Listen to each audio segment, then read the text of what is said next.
Hi everyone.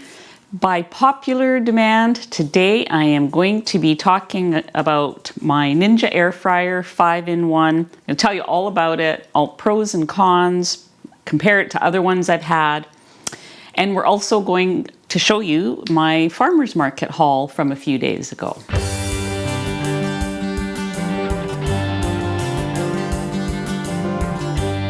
I'm Anita from KetogenicWoman.com, where I share keto and carnivore recipes and other cooking ideas. If you're new here, welcome. I hope you check out some of my other videos. And for those of you returning, I really hope you like today's video. All right, so here is my Ninja. I've put everything out on the counter here of things that I use. This unit has 5 different functions. It has bake, roast, grill, dehydrate, and air crisp. Now, the reason that I bought it was for indoor grilling. At the time, I already had a big air fryer oven. It was a countertop oven. It had a big air fry basket. It was one of those Power 360 machines that you see on those infomercials, Emerald.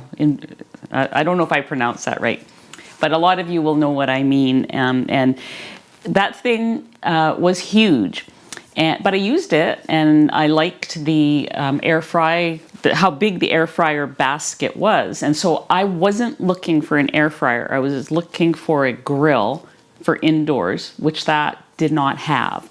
And so that's why I bought this, because of all the rave reviews I heard about the grill. So this here is the grilling plate, and I'll just show you how it fits in here. You always have, no matter what you do, whether you're dehydrating, baking, grilling, this always goes at the bottom. And then what you're going to do depend, whether you're going to bake or grill. This is the grill plate. So as you can see, it's got these, ridges, and it leaves sear marks on your steak, and it makes things nice and crispy. It works really well as a grill. You could fit 2 big steaks on here, or 4 burgers, I would think. So, it may not be big enough for a big family, but for 1 or 2 people, it's perfect, I think. I always have leftovers. So anyways, the grill fits in there like that. And this piece here, this is the Splatter screen. Now I had this unit for 2 years, and I think this, all the pieces are still in great shape, and I am not a casual user of this. I use this a couple times a week, a couple of times a day sometimes, not a couple of times. I use it almost every day, and sometimes twice in a day. So that just snaps in there, and you just choose your grill option, you heat it up, and you've got these wonderful steaks and other things that you can grill indoors. It also comes with this internal thermometer. It has a magnet. You can just put it there. You can put this in your steak or whatever you're making, and the lid just closes over top of it. At first I was like, how can that work? But they seem to have allowed a tiny little space for that to happen. I don't use it that much, to be honest. Now I've pretty much learned, if I have a 1-inch steak and I want it medium rare, I actually just use my air fryer option these days. And I know that 10 minutes at 375 is about right. So, I mean, you can use this or not use it. This is the air fryer basket, and it holds quite a bit. Like I said, I tend to use it for a lot of things now. So when I first got this, I really got it for this grill option. And I would say, because I was using my other oven, the big Power 360 for air frying. I didn't use the air fryer option on this. And one day I decided, well, I should give it a try. And I really liked it. I liked it a lot better. And the reason is that that big oven that I had, it was so horrible to clean. This is one of my favorite things about it. Everything comes out. You've made a mess. You've air fried some pork belly bites, or you've grilled some steaks. All these pieces just pop out. And you can, if any grease or anything got in here, which it rarely does, you can just wipe that out. And all of these pieces are dishwasher safe. And I like that. Now, it does come with a scrubber brush for those of you that don't have a dishwasher. I couldn't find it. I know it's in the garage somewhere in a box. I looked, and I'm going to put a picture up here of it so you know what it looks like. It has a brush to brush in here and a little thing on the end to get out any bits or whatever. I would say, now my dishwasher was actually broken when I first got this, and so I was using that brush to clean this, and it does clean it very well. But then once my dishwasher was back online, I've used that ever since for this. So that's one of my favorite things about this is being able to clean it easily. So I just want to talk about the different functions. So like I said, there's 5. So bake. I have baked a cake in here. I have baked the protein sparing bread in here. One thing you have to watch when you're baking bread, cake not so much, but bread, and I'll put the video down below of that day that I baked bread in here, because it was part of a video. The bread rises, and so it hit this screen here, and so you had this on the top of the loaf. There was this screen imprint. So I suggest if you're going to bake bread, instead of baking it in a loaf pan and it's going to rise, bake it in a square pan so it doesn't have as far to go. So that's my only caveat with baking. The roast function is if you're going to make a big, like a roast. I've done like regular sirloin roasts. I've done rib roast in here. I mean, you can use this instead of your oven. I think about 4 pounds would be about the maximum that would fit in here if you're going to roast. So roasting, you would just put it just right in this this big container. So whatever you can fit in here that's not too high, because again, you want to be careful that you're not touching the top with the screen. So a decent sized roast. And even I've seen people do a chicken in here too. So, again, as long as it fits in here and you're not squishing it down with the lid. For my rib roast, I did have to squish my lid down, and it still worked out okay, but it probably would have been better if it didn't. The grill is for steaks and hamburgers, chicken, anything where you want that outdoor grill effect without going outdoors. It rains a lot here. Also has a dehydrate option, which I've only used a couple of times. So the drawback about the dehydrate option is this is the space you have to work with. So you can't really put much in there. But there is an accessory that you can buy that lets you have, I think, 3 levels. Like it goes, you skip that, and then I think it just sits in here from what I've seen online. And it's like a little set of racks that fit in here, so you can have 3 layers of items that you're dehydrating. Here in Canada, I was going to order it, but here in Canada, it's like $65 for that. And I was thinking, I don't think I dehydrate enough to warrant $65 for that. I mean, I could probably dehydrate in the oven at low temperature. I don't know. Maybe someday I'll get it just to try it out. So my favorite function, we're now at number 5, is the air fryer function. Here's the crisper basket.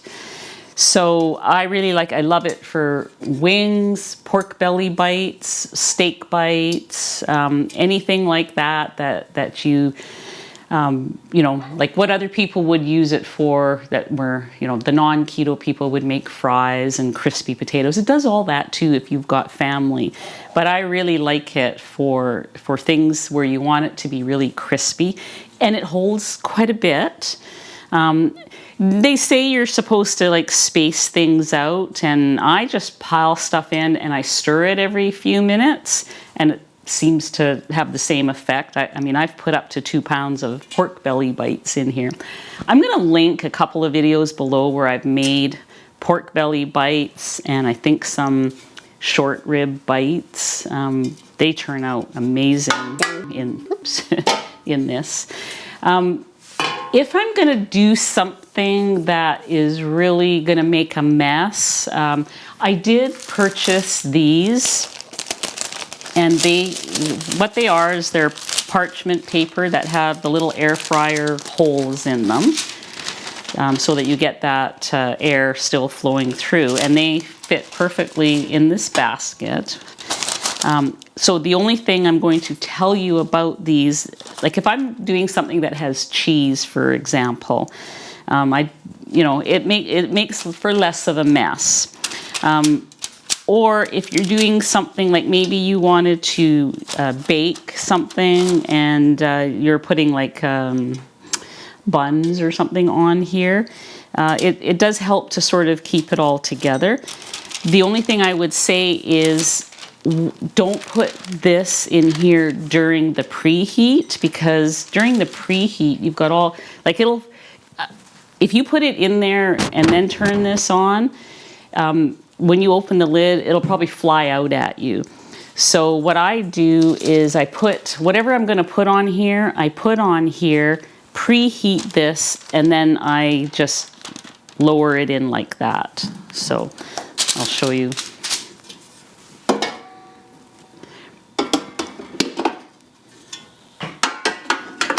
And of course you want to do this carefully, because when you preheat it, it is going to be super hot. So open it up.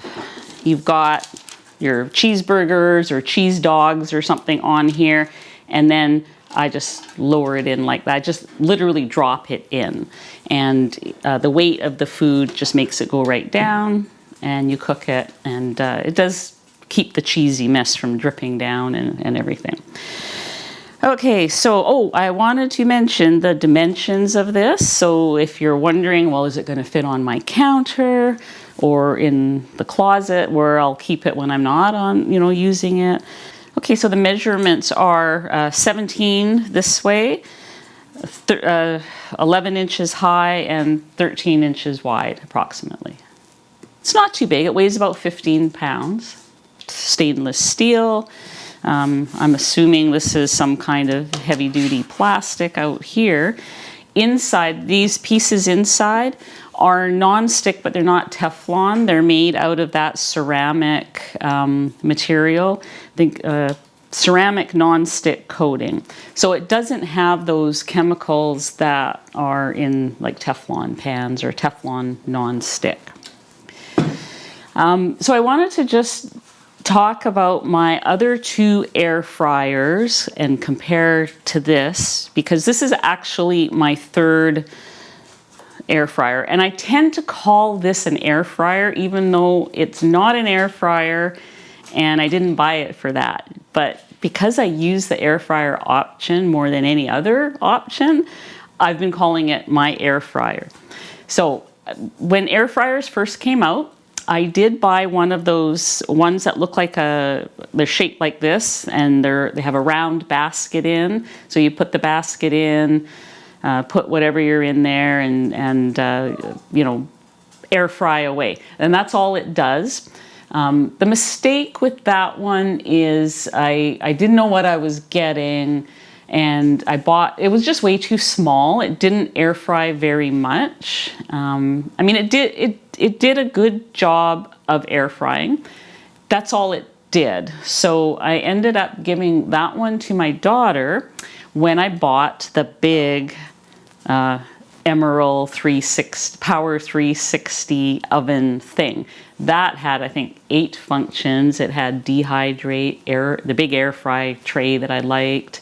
You could toast, bake, roast, all kinds of things, everything but grill. So I had, like, that literally took up a huge piece of real estate on my counter. And, you know, I used it for a couple of years, and then you know, one day I decided I needed to have an indoor grill. Like I wanted like something like one of those George Foreman's, or I started to read about this and I thought, oh, hey, yeah, that sounds really good. Had good reviews. So I got this and I used this exclusively for the first 6 months or so. But when I moved here, I had to make some decisions about what I was going to bring and what I was going to let go of. And, you know, a few months before that I knew I was going to move, I knew I was going to downsize. And so I started thinking about, well, how can I reduce what I'm using? And so that's when I started playing with the air fry option on here. And I was like, boy, have I been missing out, because this air fry option was way better. Even though the tray is a little bit smaller, I was much happier with the results and how easy it was to clean. Like, that is the big thing, how easy it was to clean. So I've been using mostly the grill and the air fry option on this unit, and I gave the other one away. So, you know, this has been my go-to. Where it really came to light how much I love this unit was last summer. Here in British Columbia, we had this thing called a heat dome, and actually several hundred people died in the Lower Mainland because of the heat dome. It got to 40 plus degrees for a sustained period, 3 or 4 days, I think it was. I think it was like something like June 29th to July 2nd, or, you know, just incredible heat. There's no way you could turn on an oven. And I used this during that time. And so that's one of the other features about this is once that lid is closed, there's no heat.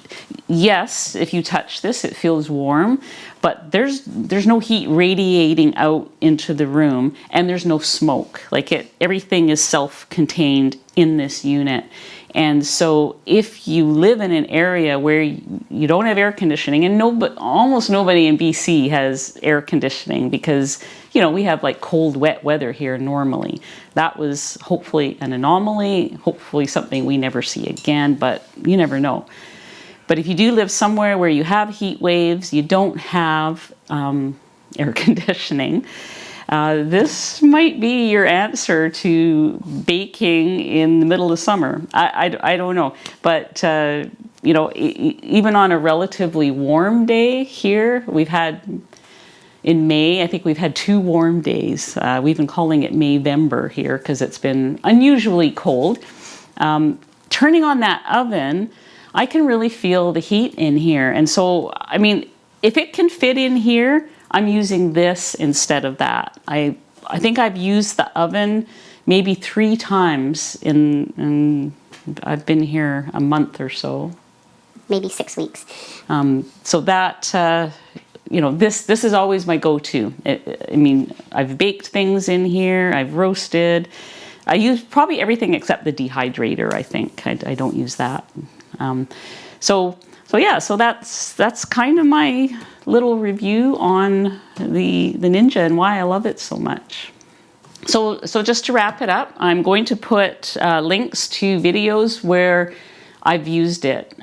So I'm sure there's about 6 of them, like things like pork belly bites, you know, whatever. I'll find them and I'll link them down below. And I hope you enjoyed hearing a little bit more about why I love it so much.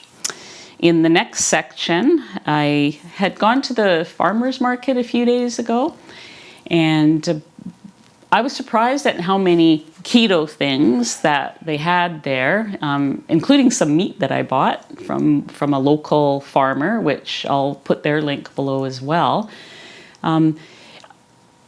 When I say keto, I'm using that word loosely because some of the items I bought had ingredients that I don't normally include in what I eat today, but you might. And I wanted to not only support the local small businesses in this area, just wanted to show, especially people who are new to keto, a lot of them, I hear from people who say, I can't do keto because I can never live without bread, or I could never live without, chocolate, or whatever it is, you can buy it. Whatever it is, you can buy a keto version of it. And it may not be the cleanest ingredients when you're first starting out, but they can help you start out. And while you're adjusting to lower carbs in your system, and then figuring out which ingredients affect you negatively and which ones don't. It's been a journey for me. I mean, I ate the things that I will show you in the farmers market haul section are things that I ate regularly when I first started keto, and I've lost over 125 pounds to date. I still have some more to go, and so I've been tweaking, and there's a lot of things there that I don't eat anymore. It's like mostly meat for me, and I'm pretty happy with that. I never would have thought that a few years ago, but we evolve in our choices too. So I reserve the right to change my mind about things. So anyways, hope you enjoy the farmers market section.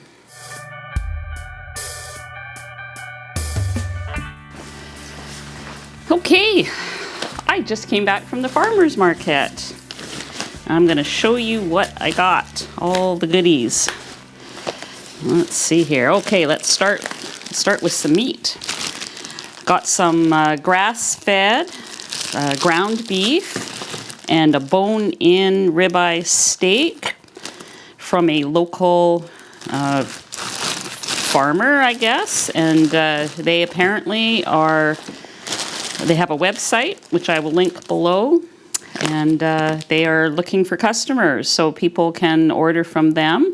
That's a nice looking steak. It's at least an inch thick or more. And this is their regular ground beef. It's a pound. Happy Wanderers Cattle. So I'm going to link their information below. They were in person at the Fort Langley Farmers Market, so I did buy those two things, but I'll be checking out their website. So then the other, here's a couple of things. Hang on, let me find the other one. I got a dog collar by a local maker, one for Pippi and one for Teddy. I like the bright colors. They'll be able to stand out and see them. This one's for you. One of them is just 1 inch longer or slightly longer. This one is for you, the blue one. It's going to look so good on you. Look at that. Look at that. All right, we'll try those on later.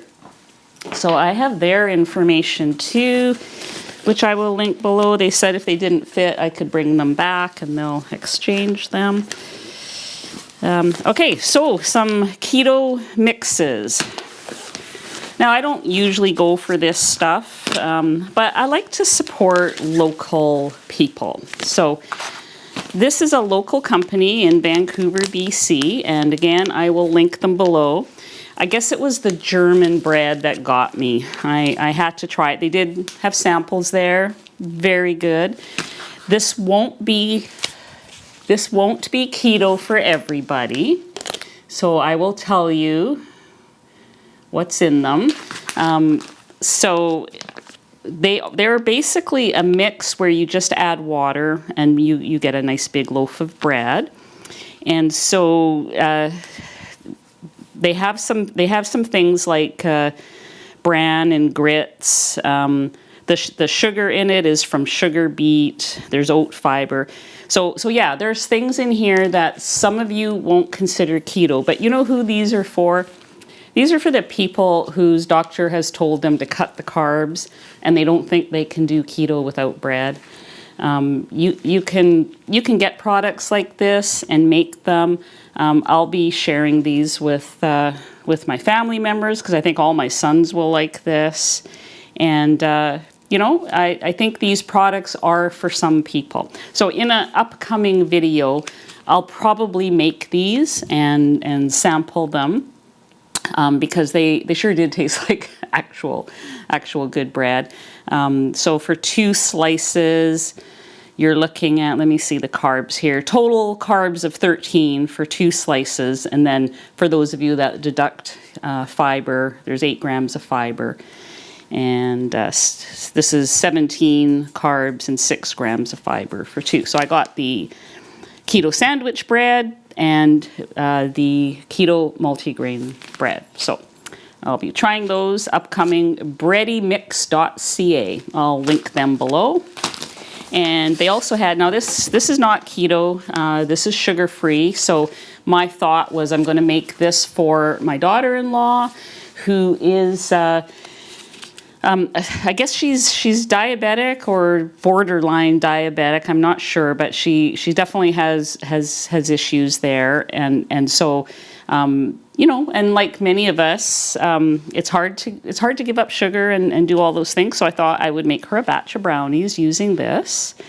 It's high protein and 11 grams of carbs per piece minus 4 grams of fiber for those of you who did want to try it. So I'm trying to figure out where the sweetness comes from. I mean, this wouldn't be, like I wouldn't have this myself because it looks like it comes from fructose. So that's a no-go for the keto people. But for the people who are diabetic and they're not necessary, not for you either, sorry. We'll play with the ball after. So for those of you who are not keto, but you are trying to, you know, maybe get off your meds for diabetes, something like this might work for you. So that's what that is. And last but not least, we got some sugar-free chocolate bars. Orange cranberry and maple pecan and sea salt. So I'll let you see those. This is a local maker, solastachocolate.com. And yeah, so these are the ones, you know, you hide in the back of your fridge, and every now and then when you get hit with that chocolate emergency, sugar-free dark chocolate, unsweetened chocolate. Oh man, it's too small for me to read. Anyways, this is sort of one of those, you know, once in a while, take a bite and move on type chocolates from Vancouver, BC. I will link the website below for that as well. So there's my farmer's market haul. No vegetables, but I had fun shopping and talking to the local makers. That's the other thing I love about farmer's markets. You get to talk to the people that actually make the stuff and listen to them. How passionate they are about their products is awesome. So we will see you on the next video. Thank you for watching.